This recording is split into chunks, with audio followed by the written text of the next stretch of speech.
Job chapter 1. There was once a man in the land of Uz whose name was Job.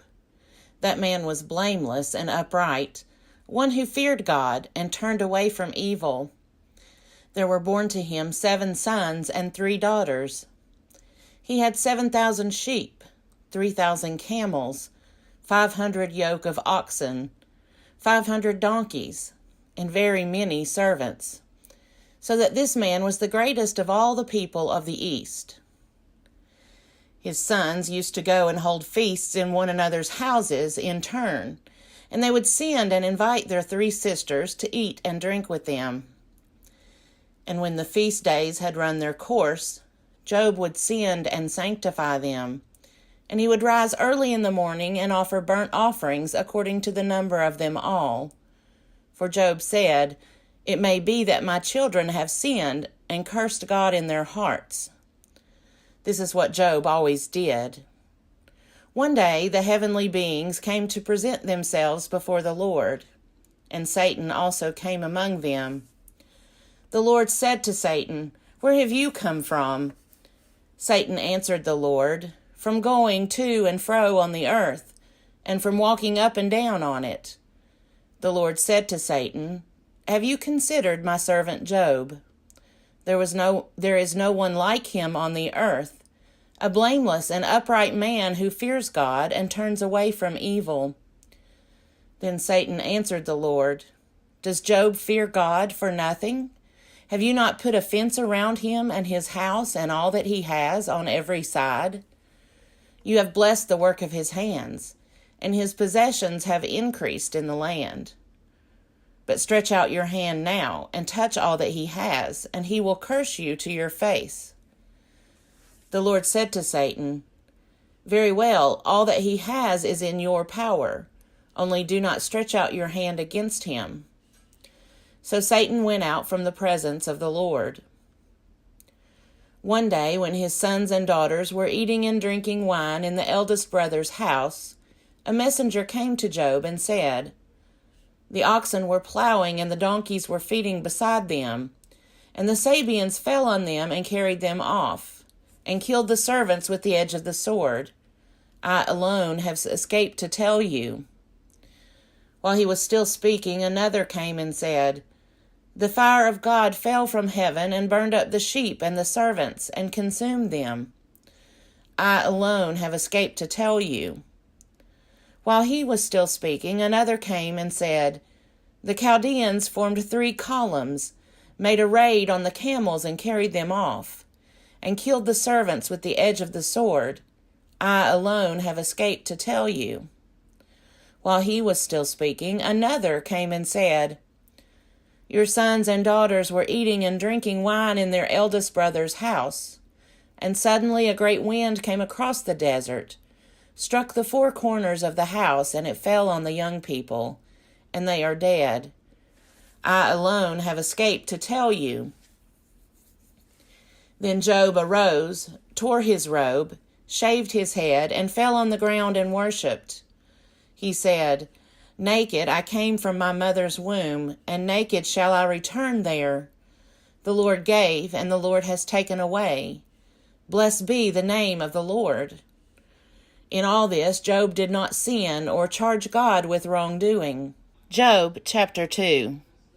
One day the heavenly beings came to present themselves before the Lord, and Satan also came among them to present himself before the Lord. The Lord said to Satan, "Where have you come from?" Satan answered the Lord, "From going to and fro on the earth, and from walking up and down on it." The Lord said to Satan, "Have you considered my servant Job? There is no one like him on the earth, a blameless and upright man who fears God and turns away from evil. He still persists in his integrity, although you incited me against him to destroy him for no reason." Then Satan answered the Lord, "Skin for skin. All that people have they will give to save their lives. But stretch out your hand now and touch his bone and his flesh, and he will curse you to your face." The Lord said to Satan, "Very well, he is in your power, only spare his life." So Satan went out from the presence of the Lord and inflicted loathsome sores on Job, from the sole of his foot to the crown of his head. Job took potsherd with which to scrape himself, and sat among the ashes. Then his wife said to him, "Do you still persist in your integrity? Curse God and die." But he said to her, "You speak as any foolish woman would speak. Shall we receive the good at the hand of God and not receive the bad?" In all this, Job did not sin with his lips. Now when Job's 3 friends heard of all those troubles that had come upon him, each of them set out from his house. Eliphaz the Temanite, Bildad the Shuhite, and Zophar the Naamathite. They met together to go and console and comfort him. When they saw him from a distance, they did not recognize him, and they raised their voices and wept aloud. They tore their robes and threw dust in the air upon their heads. They sat with him on the ground 7 days and 7 nights, and no one spoke a word to him, for they saw that his suffering was very great. Job chapter 3. After this, Job opened his mouth and cursed the day of his birth. Job said, "Let the day perish in which I was born, and the night that said a man-child is conceived. Let that day be darkness. May God above not seek it, or light shine on it. Let gloom and deep darkness claim it. Let clouds settle upon it. Let the blackness of the day terrify it. That night let thick darkness seize it. Let it not rejoice among the days of the year. Let it not come into the number of the months. Yet let that night be barren. Let no joyful cry be heard in it. Let those curse it who curse the sea, those who are skilled to rouse up Leviathan. Let the stars of its dawn be dark. Let it hope for light, but have none. May it not see the eyelids of the morning. Because it did not shut the doors of my mother's womb, and hide trouble from my eyes. Why did I not die at birth, come forth from the womb and expire? Why were there knees to receive me, or breasts for me to suck? Now I would be lying down and quiet. I would be asleep.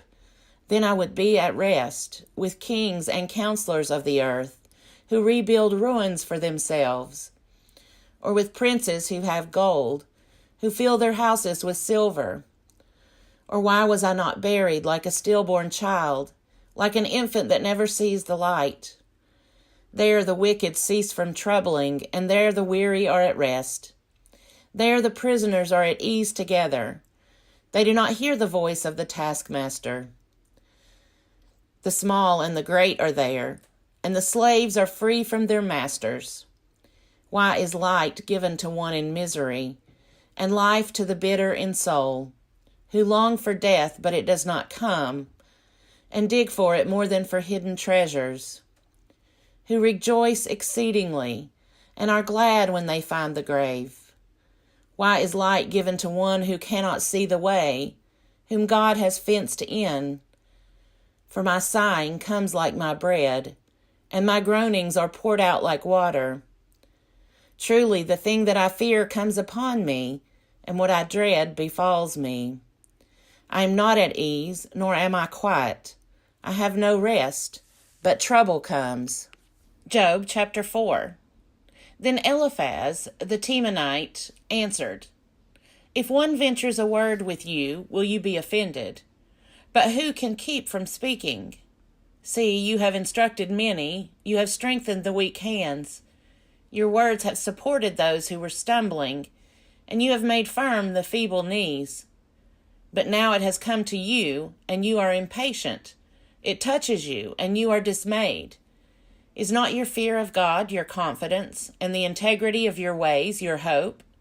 Think now, who that was innocent ever perished, or where were the upright cut off? As I have seen, those who plow iniquity and sow trouble reap the same. By the breath of God they perish, and by the blast of his anger they are consumed. The roar of the lion, the voice of the fierce lion, and the teeth of the young lions are broken. The strong lion perishes for lack of prey, and the whelps of the lioness are scattered. Now a word came stealing to me, my ear received the whisper of it. Amid thoughts from visions of the night, when deep sleep falls on mortals, dread came upon me, and trembling, which made all my bones shake. A spirit glided past my face, the hair of my flesh bristled. It stood still, but I could not discern its appearance. A form was before my eyes, there was silence, then I heard a voice. Can mortals be righteous before God? Can human beings be pure before their Maker? Even in his servants he puts no trust, and his angels he charges with error. How much more those who live in houses of clay, whose foundation is in the dust, who are crushed like a moth. Between morning and evening they are destroyed. They perish forever without any regarding it. Their tent cord is plucked up within them, and they die devoid of wisdom. Job chapter 5. Call now, is there anyone who will answer you? To which of the holy ones will you turn? Surely vexation kills the fool, and jealousy slays the simple. I have seen fools taking root, but suddenly I cursed their dwelling. Their children are far from safety. They are crushed in the gate, and there is no one to deliver them. The hungry eat their harvest, and they take it even out of the thorns, and the thirsty pant after their wealth. For misery does not come from the earth, nor does trouble sprout from the ground. But human beings are born to trouble just as sparks fly upward. As for me, I would seek God, and to God I would commit my cause. He does great things and unsearchable, marvelous things without number. He gives rain on the earth and sends waters on the fields. He sets on high those who are lowly, and those who mourn are lifted to safety. He frustrates the devices of the crafty, so that their hands achieve no success. He takes the wise in their own craftiness, and the schemes of the wily are brought to a quick end. They meet with darkness in the daytime and grope at noonday as in night. But he saves the needy from the sword of their mouth, from the hand of the mighty. So the poor have hope, and injustice shuts its mouth. How happy is the one whom God reproves. Therefore do not despise the discipline of the Almighty. For he wounds, but he binds up. He strikes, but his hands heal. He will deliver you from 6 troubles. In 7 no harm shall touch you. In famine he will redeem you from death, and in war from the power of the sword. You shall be hidden from the scourge of the tongue, and shall not fear destruction when it comes. At destruction and famine you shall laugh, and shall not fear the wild animals of the earth. For you shall be in league with the stones of the field, and the wild animals shall be at peace with you. You shall know that your tent is safe. You shall inspect your fold and miss nothing. You shall know that your descendants will be many, and your offspring like the grass of the earth. You shall come to your grave in ripe old age, as a shock of grain comes up to the threshing floor in its season. See, we have searched this out. It is true. Hear and know it for yourself.